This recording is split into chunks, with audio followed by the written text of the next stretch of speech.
So the first thing you're going to do is check your Google Classroom.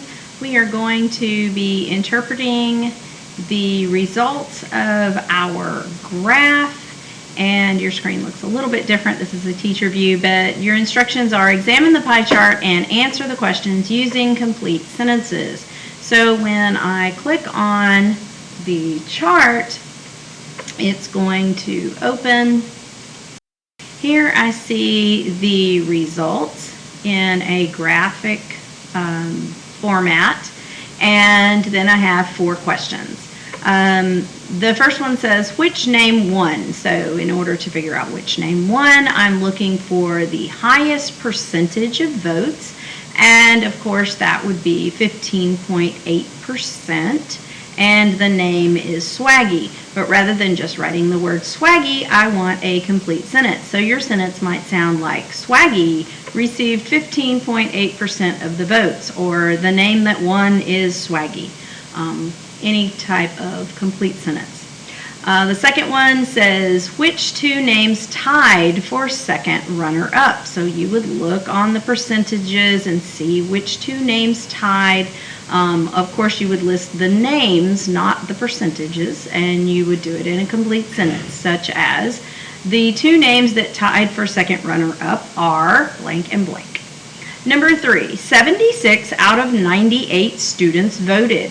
How many students did not vote? You would do subtraction and figure out how many students did not vote, and your answer would be in a statement such as blank students did not vote. Number 4, if 15.8% of the 76 voting students voted for the winning name, how many students voted for that name? Your answer is not 15.8%. Your answer is going to be a particular number. Now, how do you find that? Well, you take your 15.8% and you move your decimal 2 places so that you get rid of the percent sign, and that's 0.158 times however many voted, 76. Whatever your answer is, you would type in blank numbers voted for Swaggy. Okay, that's how you would answer that. You need to do those incomplete sentences. You type on your actual little screen and then you click turn in. Next, I want to see if you have access to your online textbook. Now, there are a couple of ways that you could get to this. You could get to it from the Lexington ISD webpage, go to Student Resources, scroll down to LMS, and then scroll down again to 7th grade. Or you could just go, I've given you a link on your Google Classroom, and so you could just go to the Think Central link, and when that comes up, you're going to get a screen like this. You're going to have to go in and click on the country, United States, the state, Texas. The district is Lexington Independent School District. If you'll type L, it'll at least get you in the right area, and then you can scroll down. You'll need to type in Lexington Middle School, and then it should show up. If you'll check this box that says Remember My School, you won't have to do that every single time. Your username, this is my username, don't type that in. Your username will be your last name dot first name at lisdeagles.org. That's your school email. And then your password will be your 10-digit school password. Then you will click Log In. It should bring you to this page, which is page 118. If it doesn't bring you to this page, it may say something like My Library, and when you click on My Library, there may not be a book there. If that's the case, you need to let me know, either in class or by email, that you do not have the online textbook available to you so that I can get that fixed. The great thing about the online textbook is this little icon up here that looks like a speaker or a microphone. If you click on that, cell structure and function. Essential question. What are the different parts that make up a cell? It will read the page to you, which is fabulous. especially if you are an auditory learner or if you struggle with reading. So I need to make sure that you not only know how to get to your online textbook, but that you know when would be great times to use it. 1, anytime you want to hear it read. 2, what if you misplace your textbook pages, you don't know where they're at, you still have access to internet, you could still get your homework done because you could just write the questions out on a piece of paper and you could do the reading from your computer screen. Now, of course, you would still have to get caught up when you find your textbook pages, but this will do in a pinch. So it's a great resource. Okay, this is our actual textbook. It is what we call consumable, meaning that you tear pages out, you write in it. We are going to be tearing out sections of this textbook and using them, and we will put them into a sheet protector when we're finished so that you can keep that in your science folder. So let's open to page 101 where we have a fabulous picture of a cell. It says colorized picture of the organelles of a cell through a modern microscope. This large circle is what organelle? It's the nucleus. Good.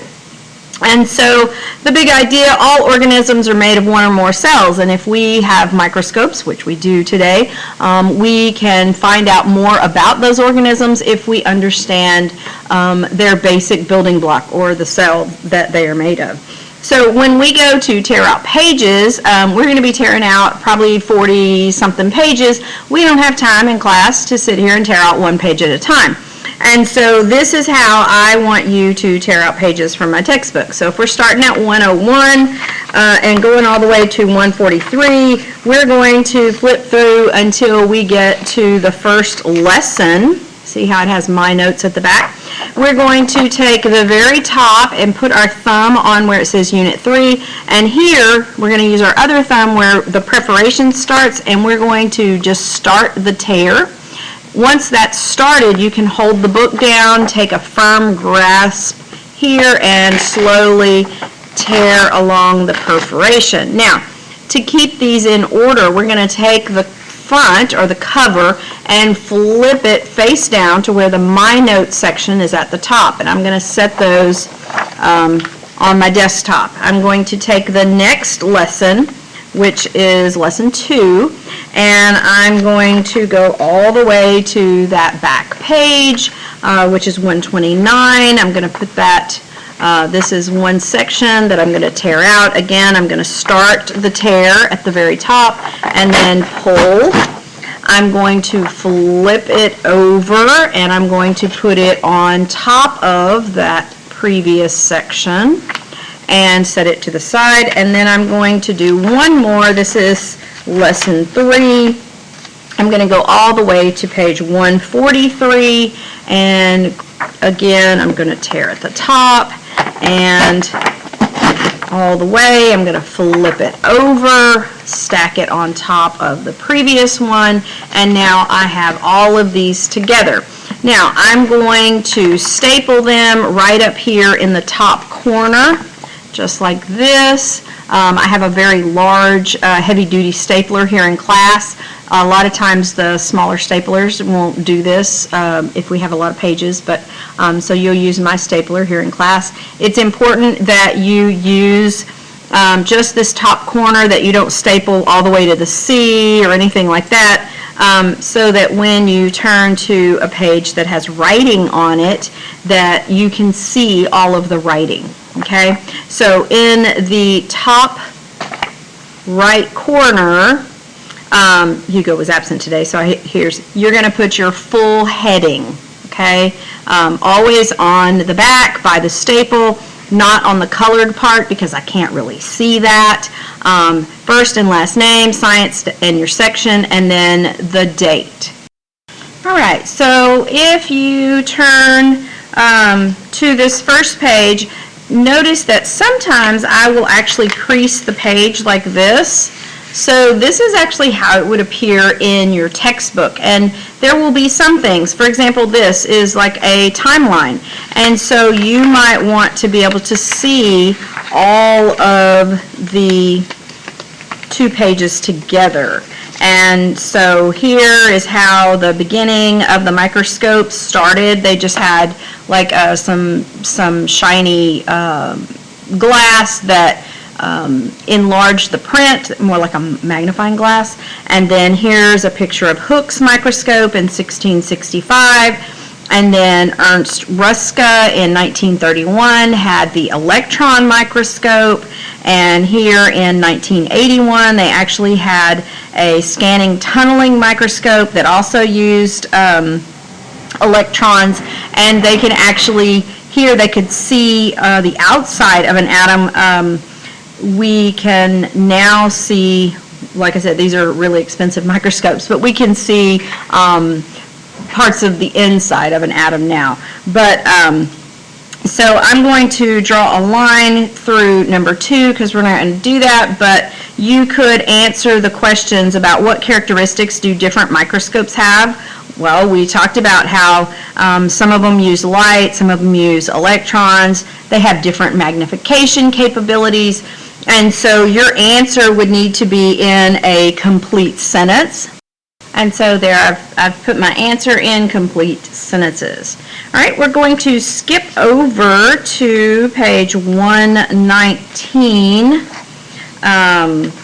And on page 119, this is the start of lesson 2, cell structure and function.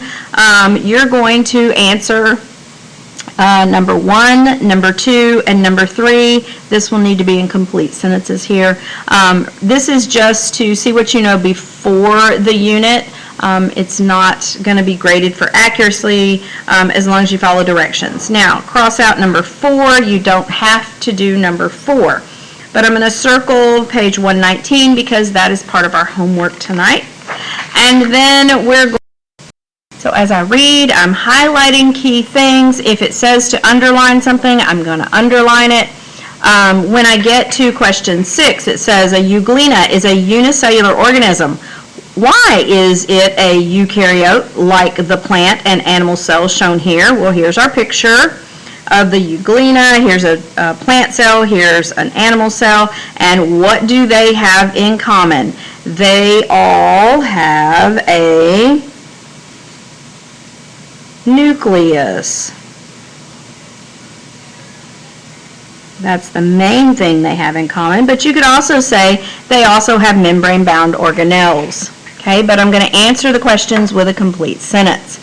So you're going to continue and you're going to do page 121. You're going to read, annotate, answer the questions.